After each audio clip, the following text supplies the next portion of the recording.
Hello and welcome. I'm Jennifer Shlimovich, and this is The Confident Vegan. On this channel, you'll find insightful interviews with inspiring vegans, practical tips for plant-based living, and empowering conversations about what it really means to live in alignment with your values. I am also the co-host of That Vegan Morning Show with Kimberly Winters of the Did You Bring the Hummus podcast. You can check that out on YouTube at That Vegan Morning Show. Today, my special guest is Anita Marriott. Anita is a former veterinarian and sustainability professional who finally connected the dots between people, animals, and the environment. Upon turning vegan, she fell into the depths of Vystopia, which is the anguish of being vegan in a non-vegan world. Unable to find the professional help and support she needed, she decided to become that resource for herself and for others. Becoming a life coach gave her the skills and tools she needed to escape Vystopia and build a life she truly loves. Now she helps fellow vegans do the same. Anita believes that when we are at our happiest, healthiest, and most fulfilled, we become the most powerful advocates for the vegan movement. Welcome, Anita. Oh, thank you so much, Jen. It's great to be with you. It's great to have you here. We chatted a couple weeks ago. We have a lot in common, and I'm just so excited to have you on here. But before we dive into the other questions I have, I always start my interviews with, what is your vegan story? Oh gosh, okay. How long do you have? Because it's a long one. I'll try to keep it brief. Okay, But yeah. look, my yes, look, my vegan story starts from childhood because I come from a kind of I guess what you guys would call a homesteading background. So people who grow their own animals for meat, eggs, and dairy, and as well as fruits and vegetables and other things. We try to be as self-sufficient as possible, and so that's my background, which means that I was growing up knowing a lot of animals. So we're talking, cow, pig, chickens, and so forth. And they were my friends because I always felt very, very close to animals. And occasionally my friends would disappear, and that would be Hmm. sad. And I was always told that that was just the circle of life. It was normal, natural, and necessary, and we had to eat animals in order to be healthy, and we had to eat their products to be healthy. So I grew up accepting that. Right up to the point when I was about 16, and I guess I was old enough now to be assisting in some of the some of the more confronting parts of that process.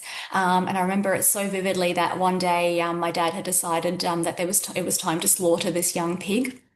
Um, Hmm. while he was still small enough to handle, because slaughter was done at home, by hand. There was no, equipment or stunning or any of that. And he had no one else to help him with that. So he said to me, "Today you're going to hold the pig while I kill the pig." And there was no saying no to my dad. So Oh. that meant that I went ahead and like a good obedient a young lady, and I held down this young pig while my dad stabbed him in the jugular, and he bled out. And I remember holding this poor creature who had trusted me, and I was holding him down, and he was bleeding out, and the life was fading from his eyes, and I could see the fear in those eyes, and then the pleading. And in that moment, I had this realization that I had become the monster. Right? Oh. This was unacceptable to me. There was just, I could not possibly justify it. Um, and that immediately I felt sick. And as later on I could, smell this young pig's flesh cooking, I felt, even sicker. And, from that day, I certainly did not consume any of that pig. And I haven't consumed pig ever since then. So that was age 16. That was the beginning of my vegan journey. And then it had its ups and downs over the years, because at age 17, I went off to veterinary school, where I spent 5 years essentially being brainwashed into believing that the animal industries were serving humanity. They were feeding the world, and we were there to serve it. And I very much struggled seeing the more intensive farming system through vet school, where unlike the happy, well-kept animals that we were friends with back on the farm, these animals were being treated as units of production, and that's what we were being taught to treat them as. And I could not not accept that. As a result, I chose not to be a large animal veterinarian. I only worked with companion animals. So, but for me, it was actually a way of escaping that world. It was pretending it wasn't there because I didn't know what to do about it. I was still at this point accepting that it was necessary to eat these animals. So I kind of did the cowardly thing. I'm like, I'm just going to work with the beloved pets, while also continuing to consume animals from this system. And as long as I'm not seeing it, I'm going to be okay, right? I'm going to be comfortable with it. And but I did actually I did actually work my way towards becoming vegetarian. So a few years after, probably about the time that I was ready to leave vetting, about 5 years after becoming a vet, by that point I was vegetarian. So I had actually Mhm. gradually changed to becoming vegetarian, and I was still putting the blinkers on regarding eggs and dairy because at least no animal had to die, and I knew the realities, but I was able to engage in willful ignorance, like I think so many of us do, Oh to a yeah. certain point. Right. And then sort of another 5 years later, no, actually another 10 years later, I was 10 years vegetarian, when the blinkers were finally ripped off. And that happened when I saw an animal rights activist had put up a poster of a dairy calf. And it was such a heartrending thing. It was right there in my face. I was just on my way to work. I'd stopped being a vet by this point. I was a sustainability professional thinking I could help animals, wild living animals in the environment, by being a sustainability professional and protecting their environment. And there was this dairy calf in my face. And in that moment, I just couldn't ignore the truth anymore. And I just let it all in. Um, and I decided then and there that was my next big sort of aha moment, or my next big change, after the incident with the pig, was I just can't do this anymore. I can't keep consuming animal products that require animals to suffer and die. So at age 36, approaching 37, I made the decision to go vegan. So that's my very long vegan story. So that took 20 years from the day that we killed that pig to the day that I made the decision, to finally stop eating, consuming, exploiting animals. Thank you for sharing that story. And I'm sure that must have been a horrific thing to have to experience. But right, you're a young teenager, right? And you're being the obedient daughter, right? And you're just doing what you're told. And that must have been such a really heart-wrenching, conflicting moment, right? Because you want to be supportive of your dad and be the good daughter, but then you're feeling horrible because you're assisting in the murder of this poor pig. And and I talk about this a lot with all my other guests, is we all experience cognitive dissonance, right? That's because we're brought up in a non-vegan world, right? And we're raised with, well, this is just how it is. Like I didn't grow up on a farm. I grew up, just going to the grocery store and it was packaged up and it's like I knew what it was, but I didn't think about it too much. It was just the way it was, right? And I can only imagine it must have been much harder being in a homesteading environment and just getting all these conflicting messages, right? Because they're your friends and then they disappear. And then sometimes you had to witness what was happening. And I think we all go through a process, right? And then you were trying to be helpful. You wanted to help animals, and of course, we don't know how something's going to be until we step into it, right? So then when you're stepping into this veterinary world, which you're doing from the intention of I want to help, right? That's where even more information became revealed to you, right? And however long it takes us, I feel like, there's no right or wrong. And I feel like the experiences that we have are there to, when we become vegan, that's when we're meant to become vegan. And the process that got us there is what's going to help us be able to connect with others and bring them to where we are now. So it's understandable that it's still painful when you think about these things, but now you're doing so much good in the work that you're doing, and that should be celebrated.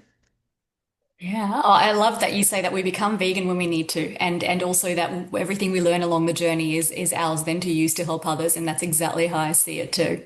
Yeah, yeah, absolutely. And yeah, it took me a couple of years. And for me, it started off for health. I was dealing with a really bad rosacea flare up. And I also dealt with eczema from time to time. And I was looking up how different foods can trigger that. And so my intuition was telling me to give up dairy for 30 days. So, and do it as an experiment. And while I did that, I looked up dairy-free recipes and all these like vegan recipes were coming up. And I'm like, wow, this food looks better than what I make now. And then I came across whole food plant-based and with heart disease and diabetes in my family. My mother had died from a heart attack in 2007. And I wanted to take better care of my body and eat healthier, but I, didn't want to feel deprived. And when I discovered whole food plant-based, all these like creative recipes, I discovered this whole world of like eating healthier. So it started there. And then I watched a documentary and I was very resistant to watching them because, again, looking at the health stuff, a lot of vegan stuff would come up. And sometimes it wasn't just about the food. And so I finally watched a documentary called Vegucated. And I don't know if you've seen that one, where it's like a group in New York City and they learn, it covers all the different parts of veganism, like why it's important to be vegan. And it shows the environment and the cruelty to the animals and the health, and they show everything. And that was where like a really big seed got planted for me. And and in my heart, there was this part of me that wanted to be vegan, but I knew I couldn't be vegan. My family's not going to want to be vegan, right? And then it took me a couple years to finally not care about being different or odd. I mean, I was always different and odd growing up for other reasons. And this time I was choosing to be different and odd, but I didn't care. Like I got to that point where I don't want to be part of this system anymore. And I don't care if I'm the weird one out. I will find a way to make it work. And, I've had this conversation with other vegans, looking back, it's like, once we cross that line, it's like, why didn't I do it sooner? Right. But again, it's a process, right? We're deprogramming what we're conditioned to do.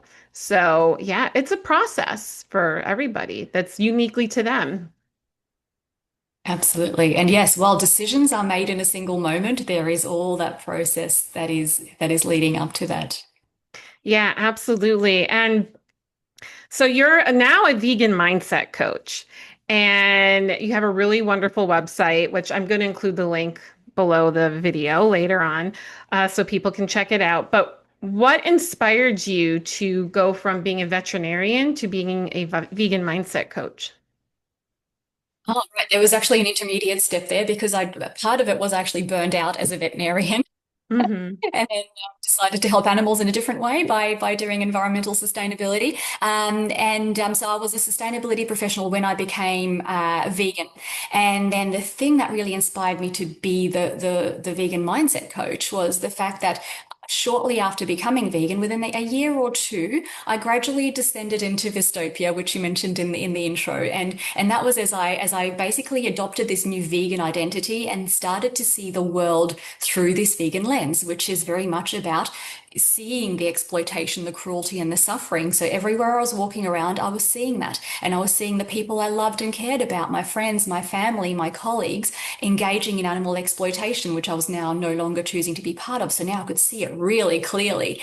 And when we do that, when we're identifying with the victims, we're in empathy with the victims. At the same time, those victims are the victims of the people around us, the people, we love and care about. It leaves us Hmm. feeling unsafe, right? So we start to feel distanced and disconnected. The way that Claire Mann, the wonderful vegan psychologist, puts it is it's like we wake up as strangers in a strange land. Suddenly, it's still the same world, but it feels off. We don't feel like we belong anymore. And of course, we're constantly being distressed by everything we're observing because we're seeing the suffering and the cruelty every time we see someone eat an animal product or engage in some form of entertainment or pastime that involves the suffering of animals. So I descended into that, and because of the way I was perceiving the world, and because of the lack of response from the people I was trying to share the information that I had with. So I'm talking about, this is what I know about what happens to animals, the horror, the exploitation. And I'm telling my friends, my family, my colleagues, and they don't want to hear about it. They don't want to know, or they think I'm exaggerating, whatever. They're all very kind about, we understand why you're vegan. It's just not for us. And so the combination of now seeing them as the perpetrators and also the view that I now felt that I'd given them the information they need to change and they've chosen not to, led me to believe that they were selfish or they were cowardly, whatever. So I was making judgments about them and seeing them as unsafe, and so I was disconnecting and disengaging. I was either sort of terminating or letting go of relationships or withdrawing from them, and I was feeling increasingly lonely, and so that was falling into that the depths of dystopia. I was getting to the point where at one point I actually said to my husband, I'm like, you know what, I wish humanity would just go extinct so this planet could just recover without all the harm that we're causing. So that was probably my lowest point. And then soon after, I was lucky enough to discover the work of Claire Mann, who wrote the book Vystopia, of course, and I could start to understand what was actually happening to me, which was amazing because now I had an answer. I had a word for what I was experiencing. I wasn't mentally ill. I just needed a way to handle being vegan in a non-vegan world. And I couldn't find anyone professionally to help me with that. I knew I didn't need a psychologist. I didn't need a diagnosis as such. I didn't, and I didn't. I certainly didn't know any vegan psychologists apart from Claire, who seemed a world away as an author to me. And so I thought, no, what I'm really needing is a coach. I'm just needing someone to walk me through the steps and help and support me to find my way out of this. And I just couldn't find anyone back then. So I was searching the internet worldwide, trying to find basically a Vystopia support coach that didn't exist. And so I thought, okay, I'm going to have to figure this out for myself step by step. And I knew coaching was the key. So I went down that route. I started listening to lots of life coaching podcasts. They weren't vegan specific, and often they would trigger me because I would talk about non-vegan things. But I was prepared to put up with that in order to learn what I could from them, and then eventually decided, okay, I've got to do this properly, and actually enrolled in a life coach training, which I did for a couple of years to get my qualification. And in that process, I picked up and I learned all of the tools and the skills. I learned about the underlying, the brain and how it works and the psychology of it all, and how to actually manage my own mind and how to process my emotions in a helpful way. So when I emerged from that process, by the time I'd sort of graduated from coaching college, I felt like my life was in a really good place. I'd got it to where I wanted it to be. I could be happy and healthy and fulfilled, and I could relate to non-vegans again, and I could actually have conversations that connected and moved people the way that I wasn't able to when I first became vegan. So having created the life that I really wanted for myself and feeling like I could now be the example, I looked around me, and yes, obviously there were all these other vegans, all my vegan friends who I'd made along the way, who were struggling with the same things, and the vegans online in Facebook groups. And I thought, gosh, they need what I have. So that's when I decided, yep, I'm here for this. So I hung up my shingle. I called myself the vegan mindset coach, and off I went. That's a really great story. It's so interesting how we have all these different experiences and then they help collaborate together into the next step of what it is we're supposed to be doing. And yeah, there is a big need for that. That's why I created the Confident Vegan, because I'm the only vegan in my family. And it took me 2 years to be vegan because I was afraid of that judgment and what people would say. And then once I was ready to do that, you feel very alone, right? And I wanted to create support. And by interviewing guests like you and who share their stories, it's another way of creating support because we all have different ways of how we became vegan. And I wish I heard all these other vegan stories, when I was going through that process to help me feel empowered. And so it's so interesting how we take a need from our vegan journey and then we create the thing that we needed to help other people who are also going through it.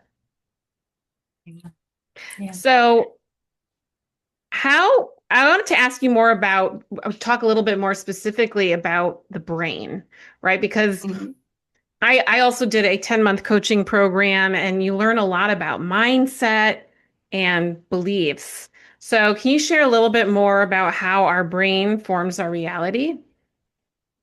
Oh, yeah, definitely. So, right. Well, our brain is really a meaning-making machine, right? So there's information that comes in through our eyes, our ears, and all of our senses, and that is just the factual information out there in the world. But the reality is, every human being processes that in a slightly different way. So nobody Hmm. really knows what the truth is, because what happens is on the way in, all the information passes through, I guess, a set of lenses or filters. That's how we're taught Hmm. to think about them in coaching school. So these lenses or these filters, they are our past experiences, our beliefs, our mindset, right? So, for example, a very big one that a lot of us vegans do adopt as we descend into Vystopia, is this vegan lens, where we see everything through. We filter for the animal suffering as the information is coming in. It's like the colleague tells us about their weekend fishing trip, and it's like it triggers that warning part in our brain, right? That is animal cruelty, that is animal suffering. Whereas another person who's not wearing that vegan lens is going to be like, oh yeah, did you have a great time? No thought at all to what the animals are experiencing. So we have these lenses that give meaning and change the meaning of the information on the way into our brain. So instead of now just seeing this person as our colleague who we like very much and we hope they had a great time and we're interested in their weekend and maybe how many fish they caught, instead of that, where our mind goes to is animal abuser, perpetrator, right? And so now that's distancing us. So we're seeing them in a different way to the way that someone else without our lens would see. So this is how we create meaning. All our past experiences, the things that we have experienced, have led us to form certain conclusions. Because our brain, in addition to being a meaning making machine, wants to be very efficient because it's such a high energy using organ in our body. It uses about 20% of our energy at rest. It is really highly tuned to make things very, very efficient, which means once we have had an experience, drawn a conclusion about that experience, that situation, that circumstance, we automate it. So now there's not even any real conscious thinking involved. The instant that a certain type of information comes in, we automatically drawing a conclusion, and we're adding that to all the other conclusions about we're making about all the bits of information, and that creates our internal map of the world, what the world looks like, who is in it, what those people are like, right? So that is how we create our reality. And so it's really important to understand, especially for us vegans who are walking around going, how does everybody else not see what I'm seeing? It's really Yeah. important for us to realize that everybody else is wearing different lenses to us. And that is why they're seeing very different things. We go into the supermarket aisle and we see the meat and we see like a morgue, we see a horror. Hmm. They walk in there and they see their dinner. So all of us humans, everyone on the planet is walking around creating our very own reality every single moment of every single day. Thank you for sharing that. Yeah, that was something also that helped me when I did the coaching program that I did. It's interesting. I was reducing dairy and exploring vegan food for a couple years. And then when I did that program, learning the tools, that was what helped me have that ability to finally stand out and do what felt right for me was when I completed that wasn't a vegan coach, it was just a regular coaching program. But it gave me that ability, those tools to be grounded in my values, right? And so vegans get a bad reputation, right? Because people see us as being judgmental and shaming other people. And it's very difficult because like what you were saying, right? It's when we go into the grocery store, we see a morgue where everyone else sees their dinner. Or, shopping, right? People buying leather and like I don't see fashionable clothing. I see the skin of of an animal. Like that's how I'm interpreting it. And so it's and what also helps me is just remembering how I used to think that way also. I think that's helped me have that like empathy and compassion of remembering like how I used to think before I finally Yes. became aware of the things that I was aware of. Absolutely, yeah. If we just, yeah, compare and contrast the two sets of lenses. Before vegan, we might have worn a lens where we saw dairy and we thought yum, and we thought about happy cows in rolling pastures and how those cows needed to be milked in order to be comfortable because they were producing the milk anyway, right? The Hmm. fairy tales that we're told, that was the lens that we were seeing. So we're like, ice cream, yum, and also we're a good person for eating this. As opposed to now we've replaced that lens with a vegan. Now we're like ice cream, dairy calf suffering and dying, mother Right. grieving. That is the difference. Yeah. Yeah, absolutely. And what are some tips that you have for vegans who are navigating conflicts with non-vegans? Because that can be a very challenging situation. Oh, it so can, especially if these are people closest to us, our immediate family, our spouse, our children, our mum and dad, our siblings. It can just be so incredibly painful and even traumatizing to go through conflict around veganism, which is now, as you know, once we've adopted this way of seeing the world, it's so core to us. We can't contemplate not seeing the world this way, and yet often they're telling us that we should just relax, just chill out, just live and let live, and just learn to be okay with it. And we're like, that's just not possible. So yeah, we're then stuck in this, this real bind. How do we deal with this? And so when we're in that conflict situation, what I highly recommend is just taking a moment to remember that we always have a choice in how we show up in any Mm. situation, right? Between stimulus and response, there is a space, and in that space, we get to choose. And so, what I recommend that we as vegans always choose in these situations is curiosity, right? Because unfortunately, our brain naturally goes to judgment. Our brain is a meaning making machine. Our family member says something, maybe it's uncomplimentary or challenging to our veganism. Or even, challenging to us. Maybe they're saying, you're since you went vegan, you think you're better than everyone else and you're being so morally superior, right? That comes in.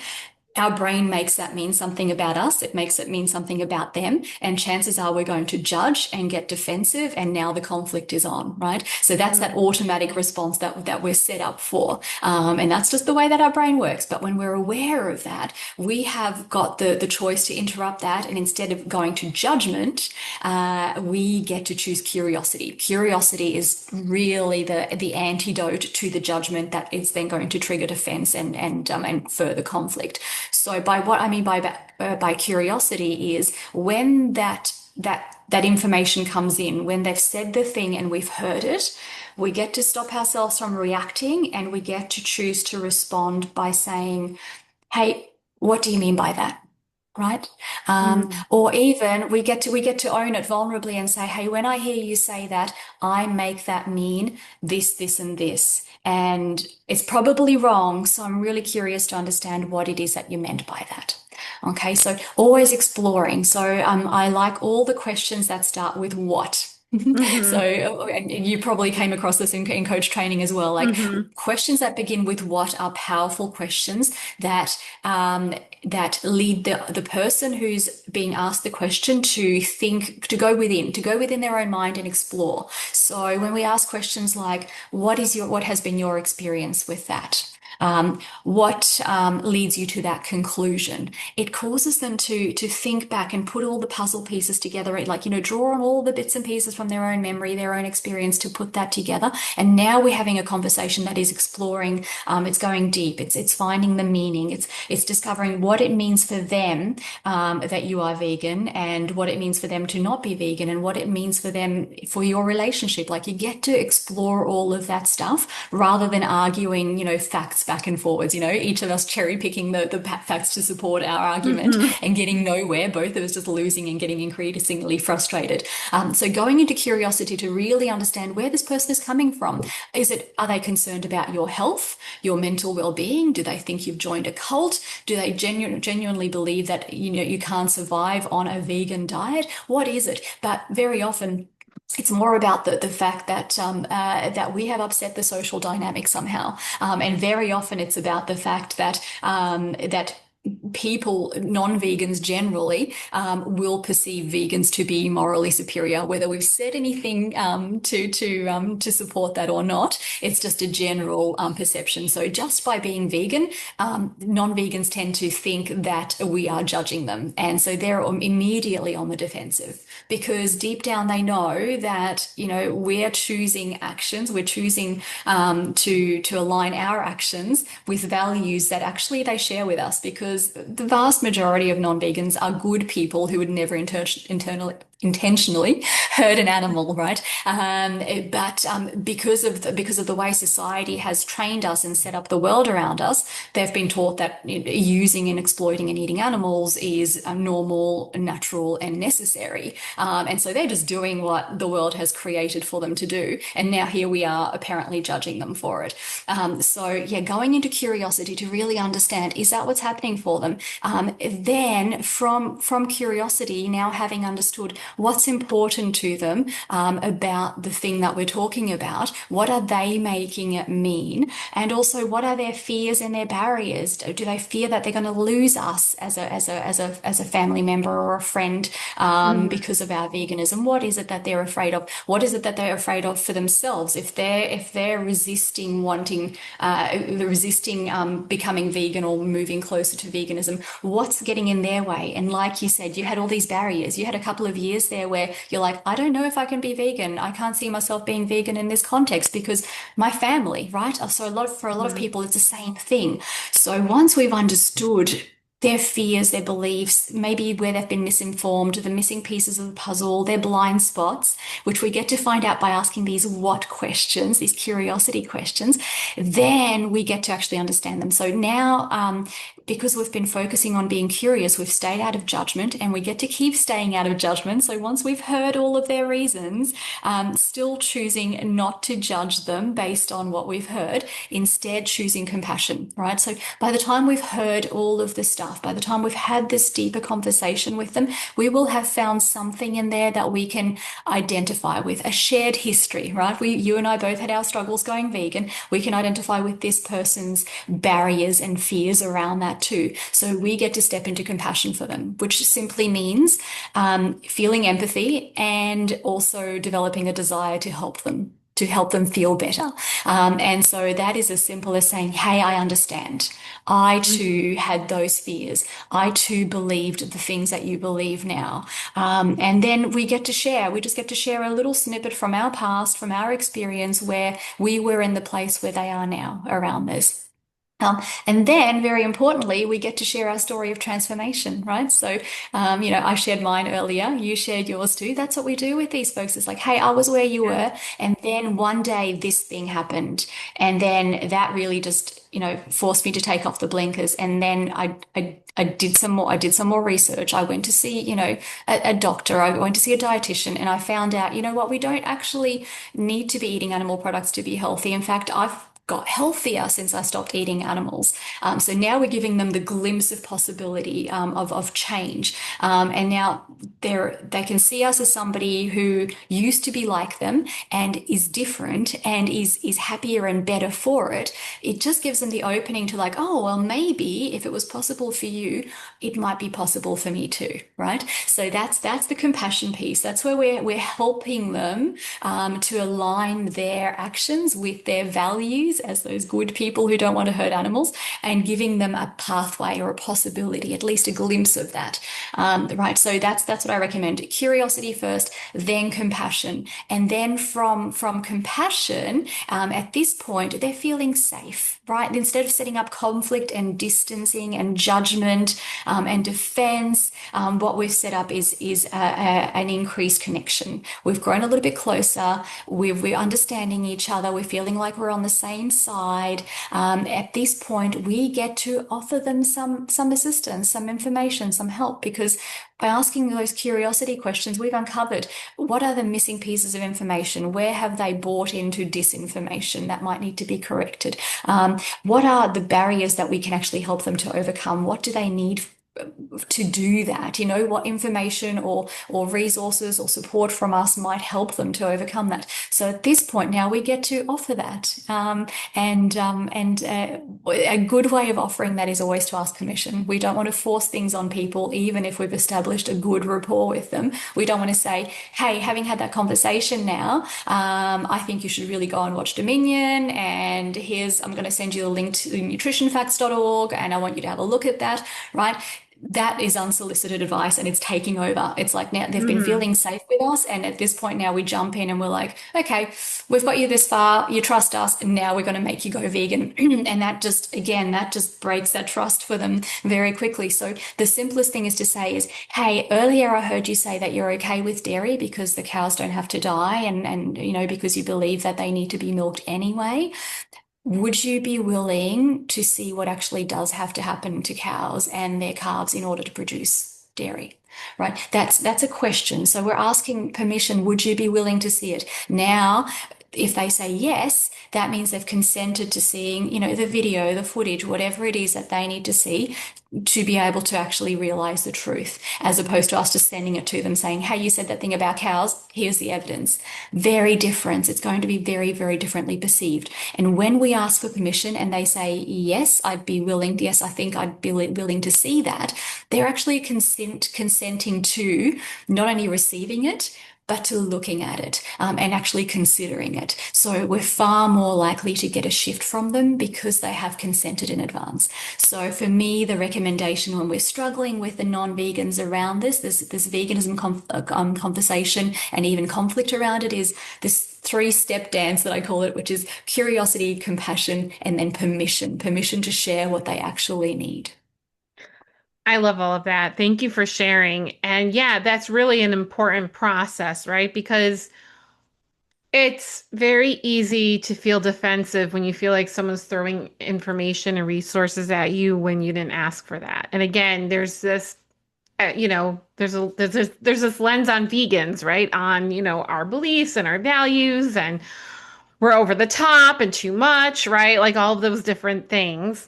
Um, and when we step into that space of curiosity, we are setting a good example, first of all, of how vegans can be. And it's showing that you're interested in that person, right? Like why they've making the choices that they've made. And hopefully then they'll in turn become curious about why you've made the choices that you've made, right? But by coming from that place of curiosity, you're creating this invitation to have a real meaningful conversation with that person. And then, like you said, having permission. And so one of the things that I do, the only time I share website, well, I guess I still do share. I do ask for permission, but like when I'm in like a social setting and people will ask me questions, and sometimes it can be intimidating, like trying to remember like facts, and it's just so much easier. So like I will say, if you want more, if you want to read more, I can send you a website. So I always try to have like a list of websites in my head of like for different topics. So when people ask me questions, because that can be really helpful for that. One of the things that I have run, and usually people are fine, like the kind of conversation that you just laid out, giving those examples, that's usually what I experience. And a lot of times people are curious and they just want to understand because you're being different from how they were raised. So usually there's a lot of Yes. curiosity, but sometimes you get people who just want to be combative, right? Mm. And that's not like everybody, but I've certainly run into my share here and there. And that's when the boundaries come in handy. And now that I've been vegan almost, well, it'll be 9 years in April. So I've had a lot of practice with this. But when that happens, for me, I don't engage, I don't perpetuate the argument. It's just not worth it. Like what I'll do is I'll just say, I'm not telling you what you need to do. I'm just saying that I'm vegan and this is what I'm doing for me. It usually comes up if I'm at a table and there everyone's eating meat and then they see that I'm being different, right? And and then it comes up Yes. and then it's well, I'm vegan. Well, why are you vegan? Well, and then sometimes you'll get that combative person who gets defensive Mhm. with you immediately. And so Yes. I just shut it down very diplomatically is I'm just like, look, I'm not telling you what you need to do for yourself. And I'm not going to discuss this any further. And that's it, right? Mhm. Because Oh, why engage in something that is not going to be a meaningful conversation? This is just somebody who's looking to pick on you and they're going to try to make a yes. point and be belligerent. So, yeah, it can be really challenging, right? Because we just want people to understand us. And, and so what are some tips that you have for like that next level conversation, right? Like what you just shared is like a great foundational step, right? In creating that connection and that invitation.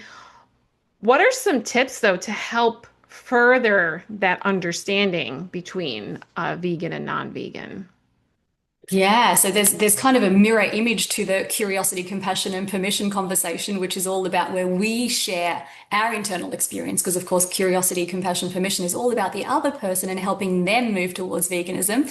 But Mm-hmm. then often we get to the point where, for some people, they're just not for the moving, right? They're, or, you know, they're like, yep, no, thank you. Actually, I don't share your values. I don't think animals are worthy of respect. I think they're here for us to use. I'm just going to keep using them.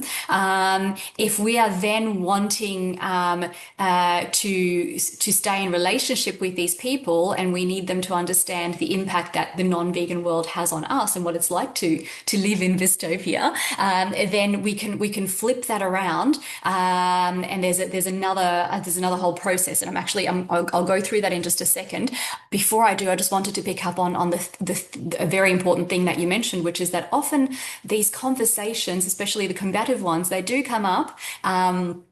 In a social setting. So you're at a table with you and possibly a bunch of non-vegans, and one of them will ask a question. And typically, it isn't us going out into the world saying, "Hey, everyone, I'm vegan, I'm vegan, I'm vegan." Usually, it's a question that comes. It's like, "Oh, you're Mm-hmm. not eating meat. Why is that?" Right? And so this is such a big trap for us vegans because, like I said earlier, we don't want to be leading with giving people information. We want to be going with curiosity to understand what it is actually need to know. But when they start with a question like that, we're often triggered into just giving the information, right? It would be rude not to answer a question. Why are you vegan? Well, let me tell you, it's the animals, the environment, my health, blah, blah, blah. Mm-hmm. And then we're laying it all out. And the risk there is that even when they started with genuine curiosity, not because they wanted to be combative, because they're genuinely curious, what they don't realize is that the answer that we give them, our reason, our defense of veganism, because they say why, so we feel the need to like justify, right? Mm-hmm. That justification they receive from us often becomes triggering for them, and they get defensive very quickly. They thought they're asking an innocent question, and suddenly they've been told something that they've made mean that they're being judged, right, as Mm-hmm. bad people. And now we're on, right? So sometimes they're coming at us because they want to be combative right off the bat, but often they're not. It's just that the information we've given them happens to be triggering for them, which is why I always say, let's stay out of the trap of starting with information. Even if they ask the question of why are you vegan, I always try to turn that around into a question, and to say, look, Ah. I'm really happy to answer that. I'm just curious. what do you think I am? What do you think might be the reasons for me to be vegan? Or actually, even another really, really great one is just to ask. I'm happy to answer that. I'm just curious what prompted the question, right? That's a really good one Ooh, I because like what that that. does. Like what prompted the question?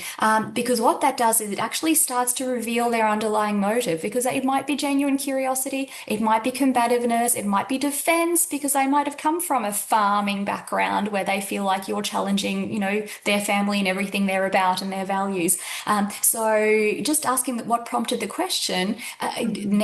now actually turns the conversation around from them being the questioner to you being the questioner, and you get to step into that little curiosity process that I mentioned earlier. And it just keeps you out of conflict now, right? Because instead of you giving information that they can take umbrage at, you're the one asking the questions, and you get to choose to stay out of judgment and explore things with them. And then at whatever point you're ready to offer an answer, because now you know what answer is going to probably be appropriate for this person, so that you don't end up in an argument, then you can give your answer. But like yourself, in terms of having these conversations in a group setting, I tend to encourage people to steer away from it. So once you've addressed the basics, it's best to say, hey, I don't want to hijack the whole conversation with talking Mhm. about veganism.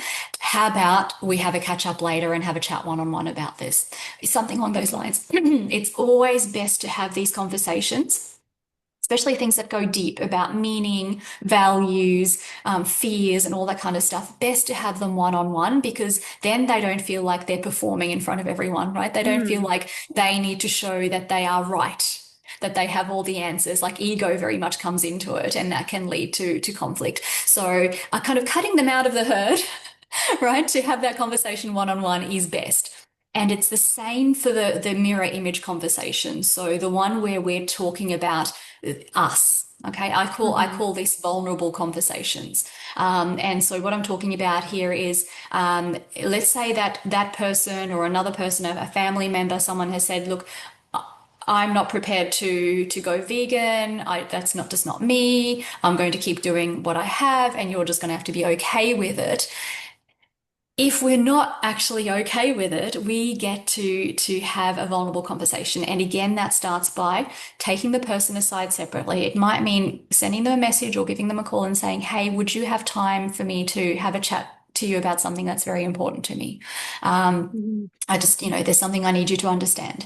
So making sure that they have the time and the space to actually have a one-on-one conversation where you're not being distracted, you're not doing it in front of other people, and then you get to share. And I've got this structure for a vulnerable conversation that I actually share with my clients because it helps them to stay out of the trap of blaming or judging other people as they convey their internal experience. Unfortunately, it's far too easy as we're sharing what we experience to let it come out in such a way that the other person feels like we're blaming them for our angst, for our anguish, Mhm. for the difficulty, for the stress and the trauma that we experience in a non-vegan world. So, in order to avoid doing that, I've structured the vulnerable conversation in this way, so that we own everything that we feel that we're having difficulty with. We own it. So I'm going to give you an example of that. So let's say we have a really good friend who we value, and we've had the curiosity conversation with them, and they're like, you know what, not going vegan, but we still want them in our lives. We still value spending time with them. We we value our experiences together.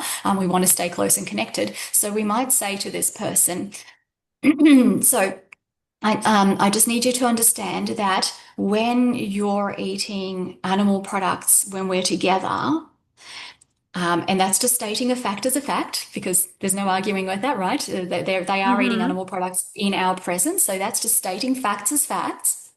When that happens, my mind goes to the animals. So when I'm seeing the products on your plate, I am actually seeing the animals that those products came from, and I am in my mind seeing what their lives looked like, what they went through, the suffering, the pain, and the death. That is what I'm seeing. Now, I'm not blaming you for this. I'm just letting you know that's the internal experience I have.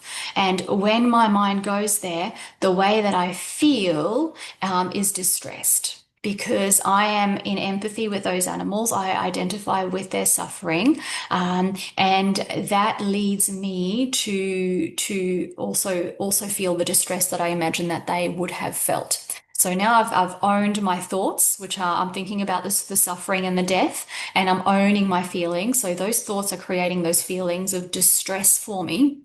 And and now I'm going to own my results, right? So or the actions that I take from that. So when I'm feeling distressed in that way, what it really compels me to do is to try to get away from that because I'm identifying with the animals that I perceive as victims. I'm on their behalf, like my mind goes into fight or flight. I want to get away from the presence of that of what I'm seeing in front of me. So what I really want to do is like get up, scream, and run away, or cry. That's what I really feel compelled to do. But of course, that's not accepted in polite society. So I do my best to stay calm and to try to be present and to engage with you. But the reality is, the result for me that I'm creating here is that I'm not truly present. Like half of my mind is elsewhere, and I'm actually struggling to be focused on our interaction. I'm not really hearing what you're saying. I'm not really enjoying our encounter. And that's not what I want from our relationship, right? I want us to be able to continue to enjoy each other's company, to feel close and connected. And unfortunately, when I am seeing you eating animal products in my presence, I'm just not capable of doing that. That is really the structure of a vulnerable conversation. So basically, we just state the facts as the facts, and the only fact is that they're eating animal products in our presence. But beyond that, we own everything. We own our thoughts, our feelings, our actions, and the results for our relationship. We own all of that. So what that's doing is it's not blaming them for any part of it. We just want them to know that this is our experience. So that's a vulnerable conversation. Now, the people who care about us, when they hear us saying this thing, explaining our internal experience, the most of them are going to be like, oh my goodness, I had no idea. I had no idea that when we're sitting together and eating, that you're actually feeling distressed and distracted and not wanting to be there. Of course, I don't want you to be distressed. I want something better for our relationship too. I want you to be present and connected and actually listening to me. So what can we do about this? And some people will just we'll just get it and we'll offer something like, hey, maybe when we eat together in future, I'll just have what you're having. Would that be okay? Like a lot of people just automatically offer that. Great, wonderful solution. Or some people might not jump to the obvious conclusion, but ask, hey, what can we do to change this? How can we make things better? And then you get to have that negotiation and you get to make the request. You get to say, hey, when we're eating together, maybe you could just eat plant-based food with me, okay? And so often people, because they care about us, are willing to change their behavior in these very small micro ways in order to maintain our closeness and connection. Now, unfortunately, sometimes people will say, you know what? You've owned it all. It's all your stuff. It's yours to fix and sort out. So if you have issues with this, it's up to you to manage your mind and be okay because I'm not going to change. Okay, that's fine. Now we've got some information. So we've learned that they value doing what they currently do more than they value our internal experience and helping us to feel better. That's cool. That's their choice. We now get to make a decision based on that as well. So we get to decide, do we actually value the relationship between us as it is enough that we're prepared to keep sitting through those experiences and managing our mind and processing our feelings around that? Or is that more energy and effort than it's worthwhile? Are we feeling traumatized every time we're spending time with them? Do we not want to be doing that anymore? Because then we get to draw some boundaries. You mentioned boundaries earlier, right? A boundary is just a line that we draw that we're not going to allow others to cross. And that might be that we don't allow people to eat animal products in our presence. That might be a line that we draw. And a boundary is never about controlling the other person. They get to keep eating the animal products as much as they want. We just don't have to be there for it. So in this instance, setting a boundary might be simply, saying, hey, I totally understand. You're right. It's not illegal to eat animal products. You have every right to do it. And your choice is your choice. I cannot and I don't want to control you. Just letting you know what I can do is to ensure my own, sense of emotional safety and well-being. And for me, that means not being around people eating animal products. So that just means that if we're together and you start consuming animal products, I'm just going to leave. Hmm. Okay, or I'm just not going to catch up with you over food. We'll, in future our catch ups, I'm going to make sure that they're going to be something different. Maybe we can catch up for a walk or some other activity. I'm just not going to be eating with you. That is setting and upholding a boundary, and that's a healthy thing for us to do. So that's really the flip side of the curiosity, compassion, and permission is really the vulnerable conversation, the request for a different behavior, and then a boundary if we need it, right? So that's basically preventing them from forcing the stuff that they're doing on us, just the way that we avoid forcing stuff on them.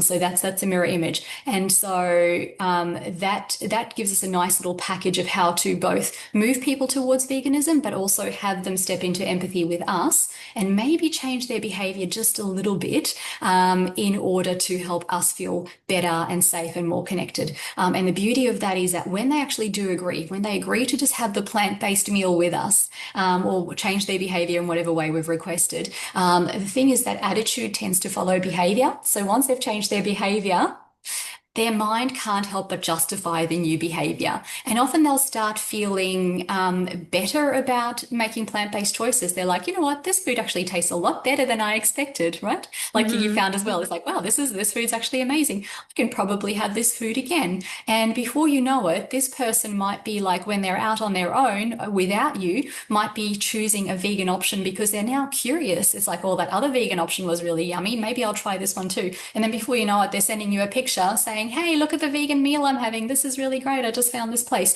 And so their attitude starts to shift. And then even though they might have said to you, look, I'm not for the moving, I'm not going vegan, their behavior can still start changing anyway. And as their behavior changes, they start to open up. And now maybe down the track, you can start having the curiosity and compassion conversation again. And often we need to have those conversations over and over as people gradually move towards veganism rather than flipping them all in one go, which rarely ever happens, as you and I know from our own experience. Thank you for sharing all of that. And I think this was all very important information that you shared because this process that you gave for both sides, it's a really great tool, especially, we've been doing this for a while, but someone who's new or is afraid of going vegan because of this, I'm hoping that everything you just shared will help them on their journey because this is all very important awareness. And I learned something from you and that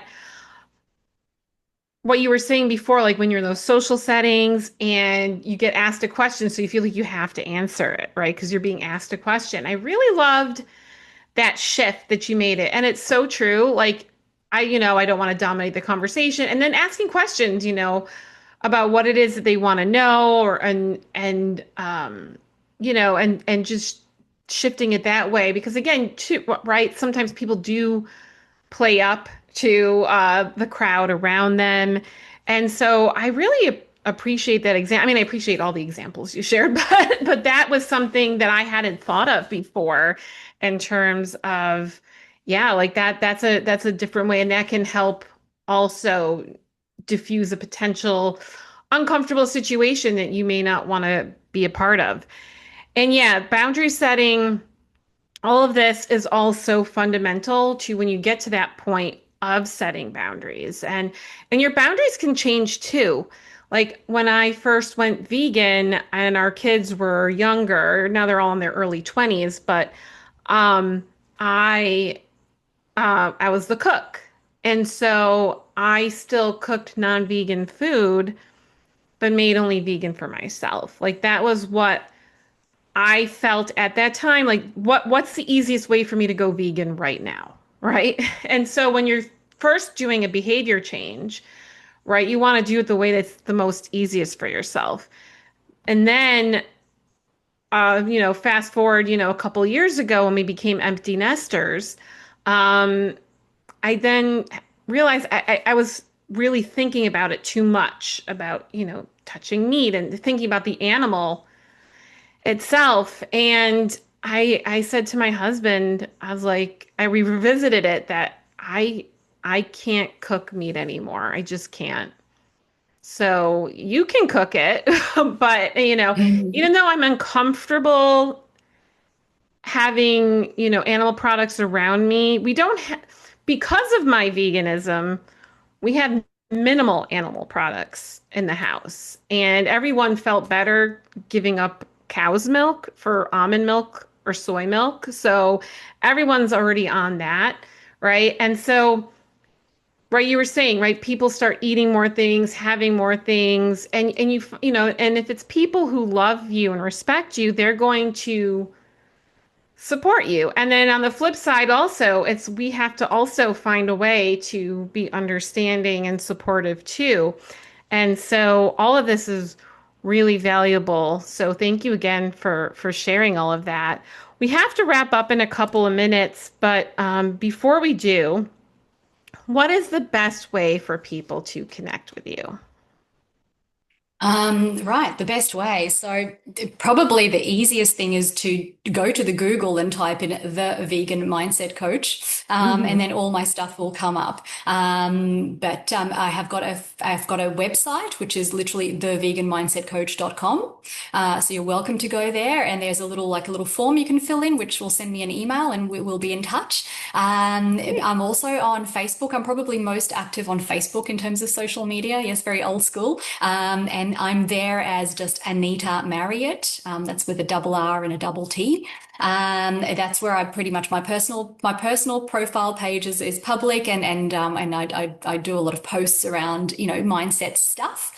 I also do exist as the vegan mindset coach on a Facebook page, but you know what? Business pages on Facebook are just awful, so I don't Yeah. tend to do much there. So many crazy I am, rules with yes. those. Oh, yeah, Facebook makes it almost impossible. So, but Instagram, I am the vegan mindset coach for people who are on Instagram. The place where I really connect with people, is in my Facebook group, which is called Unstoppable Vegans.